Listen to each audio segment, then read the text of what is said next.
Hello दोस्तों, स्वागत है आपका मेरे यूट्यूब चैनल कांस्टेंट ट्रेड पर। तो दोस्तों, आज हम बहुत ही ट्रेंडिंग टॉपिक के ऊपर बात करेंगे, इंडिकेटर वर्सेस प्राइस एक्शन के बारे में। ठीक है दोस्तों, बहुत लोगों को इंडिकेटर पसंद होंगे, बहुत लोगों को प्राइस एक्शन पसंद होंगे। ठीक है, तो चलिए स्टार्ट करते हैं हम प्राइस एक्शन से। तो दोस्तों, पहले मैं आपको प्राइस एक्शन का मतलब बता देता हूँ। प्राइस एक्शन का मतलब क्या होता है? प्राइस एक्शन का मतलब होता है प्रीवियस बिहेवियर को रीड करके हम आगे के मूव को प्रेडिक्ट करते हैं प्राइस एक्शन से। जैसे कि ट्रेंड लाइन हो गया, डिमांड सप्लाई जोन हो गया, ब्रेकआउट ब्रेकडाउन हो गया, इन जैसी मेथडों से हम प्राइस के आगे के मूव को प्रिडिक्ट करते हैं। ठीक है, तो दोस्तों अब मैं इंडिकेटर के बारे में आपको बता देता हूँ कि इंडिकेटर क्या होता है। इंडिकेटर एक प्रीवियस मतलब कि सेव्ड सिस्टम होता है। जैसे कि एक मूविंग एवरेज हो गया, जैसे कि आपने 9 EMA लगाई तो पिछले 9 कैंडलों को एवरेज करके वो आपको बताएगा कि इससे ऊपर है तो क्या करना है, इससे नीचे है तो क्या करना है। ये सिर्फ एक एग्जांपल है।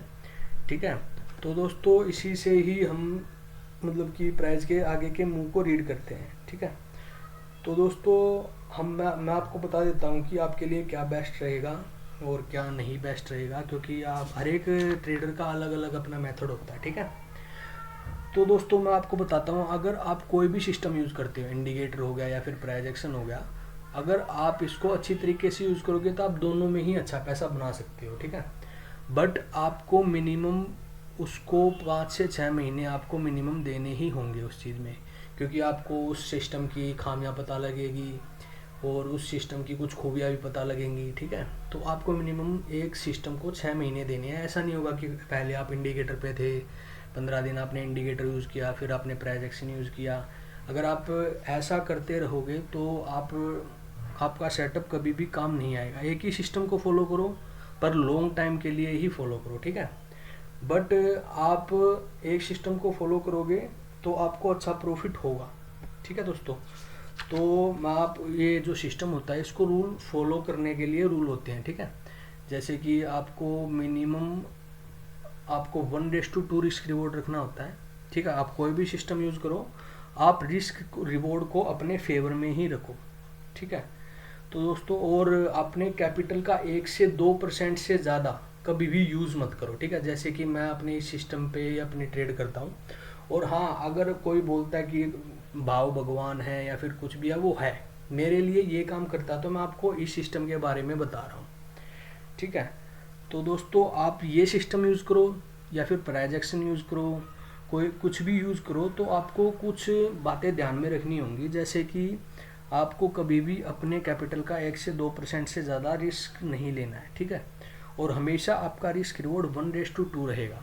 ठीक है, आप जैसे कि हमेशा 1 रुपये खोगे और 2 रुपये आपको मिनिमम उस सेटअप से निकालने ही हैं, नहीं तो आप प्रॉफिटेबल मुश्किल से ही हो पाओगे अगर आपका रिस्क रिवॉर्ड आपके फेवर में नहीं रहा तो। ठीक है, और शुरुआत में जो आपको ट्रेडिंग क्वांटिटी है वो आपको कम ही रखनी है।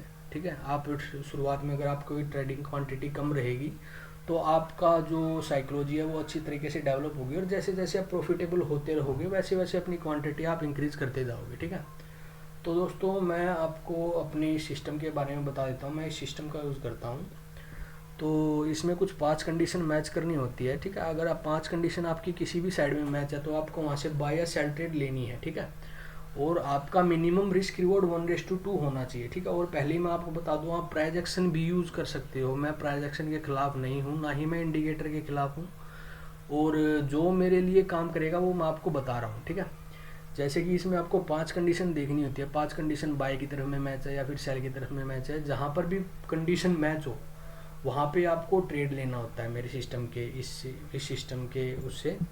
ठीक है, तो पहला कंडीशन होती है इसकी ट्रेंड डायरेक्शन। अगर ये ग्रीन कलर में है तो आपको ओनली बाय साइड की ट्रेड ही लेनी है हमेशा। ठीक है, सेकंड कंडीशन होती है एरो। थर्ड कंडीशन होती है जो आपको लाइन दिख रही होगी ग्रीन, यहाँ से रेड से कन्वर्ट हो गई ग्रीन में हुई। और फोर्थ कंडीशन होगी है जो ब्लू कलर की आपको कैंडल दिख रही है ये। और फिफ्थ कंडीशन होगी है डाउन साइड का हिस्टोग्राम। तो सभी कंडीशन इस वाली कैंडल पर मैच थी।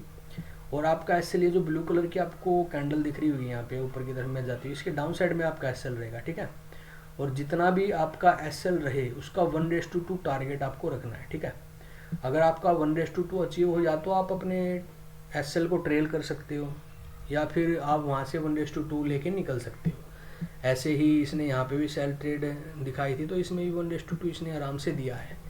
ठीक है दोस्तों। और मैं आपको बता दूं कि आज से मैं रेगुलर वीडियो अपलोड करूँगा, ठीक है। और हर वीडियो के लास्ट में आपको कल के लिए स्टॉक बताए जाएंगे कि यहाँ से आपको मतलब कि स्टॉक में कल क्या कैसा क्या मूव रहेगा, ठीक है। तो उसको आप एक वॉच कीजिएगा रेगुलर बेस पे और देखिएगा कि ये सॉफ्टवेयर की कितनी एक्यूरेसी है। और एक्यूरेसी मैं इसकी 95 या 100% बिल्कुल भी नहीं कहूँगा, क्योंकि ऐसा कोई सेटअप है ही नहीं जिसकी एक्यूरेसी 85 या फिर 90 या फिर 100% हो।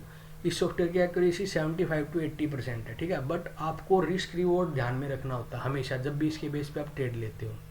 जैसे कि आपका 1:2 रिस्क रिवॉर्ड जैसे ही अचीव हो, सिंपल अपना बुक करो प्रॉफिट और निकल जाओ, या फिर आपका एसएलइट हो तो भी निकल जाओ, ठीक है। इस सॉफ्टवेयर के बेस पे आपको हमेशा रिस्क रिवॉर्ड पर ही काम करना है, ठीक है दोस्तों। और हम रेगुलर स्टॉक आपको कल से देंगे कि मतलब कि इस सॉफ्टवेयर ने कहाँ पे बाय दिया है तो कल इस किस स्टॉक में कैसा मूव होगा, ठीक है। तो चलिए दोस्तों, ठीक है, धन्यवाद। और हम कल फिर से मिलते हैं और आपको कल से स्टॉक आपको मैं मतलब कि परसों के लिए स्टॉक बताऊंगा कि कैसा अच्छा रहेगा, ठीक है। और मतलब कि कल तो शायद ये 2 अक्टूबर हो गया, तो कल की तो मेरे ख्याल से हॉलीडे रहेगा, ठीक है। तो कल नहीं, हम परसों से स्टार्ट करते हैं स्टॉक्स की, कि परसों मतलब कि मैं आपको स्टॉक्स बताऊंगा और आप उससे अगले दिन उन स्टॉक्स को वॉच करना कि ये ऊपर गए हैं डाउन आए हैं कैसा क्या रहा। और दोस्तों आपको इसकी एक्यूरेसी की आपको मतलब कि आप जानना चाहते हो कि इसकी इसकी एक्यूरेसी कितनी रही है, तो आप मेरी यूट्यूब की स्टार्टिंग की वीडियोस में भी जाके देख सकते हो। मैंने 18 से 19 दिन लगातार ट्रेडिंग की थी और मेरे को कितना प्रॉफिट हुआ किस बेस पे हुआ वो मैंने सभी डाले हुए। और शॉर्ट्स में भी मैंने रेगुलर पहले अपडेट किया हुआ है। 18-19 दिन में से ओनली मेरे को 15 से 16 दिन प्रॉफिट हुआ था, ठीक है। मतलब कि 3 से 4 दिन मेरे को 18-19 दिन में 3 से 4 दिन मेरे को लॉस हुआ। उसकी वीडियो आपको मेरे इसी यूट्यूब चैनल पे पीछे आपको मिल जाएगी, ठीक है दोस्तों। चलिए दोस्तों, थैंक यू।